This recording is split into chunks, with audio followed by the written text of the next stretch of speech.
ಇವರು ಸೈಡ್ಗೆ ಹೋಗಿ ಕೇಳೋಣ. ಇವ್ರಿಗೆ ಸೈಡ್ಗೆ ಹೋಗಿ ಕೇಳೋಣ.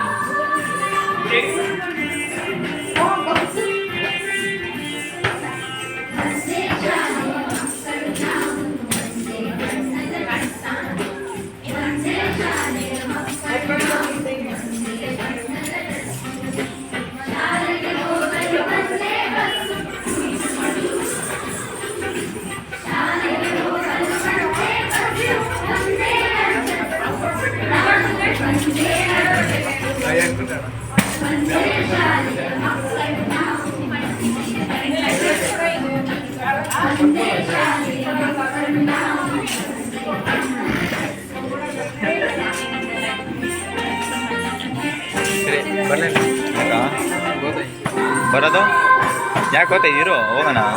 ಏನು ಮಾಡ್ತೀಯ ಮನೆಗೆ ಹೋಗ್ಬಿಟ್ಟು? ಏನು ಕೆಲಸ? ಏನಕ್ಕ?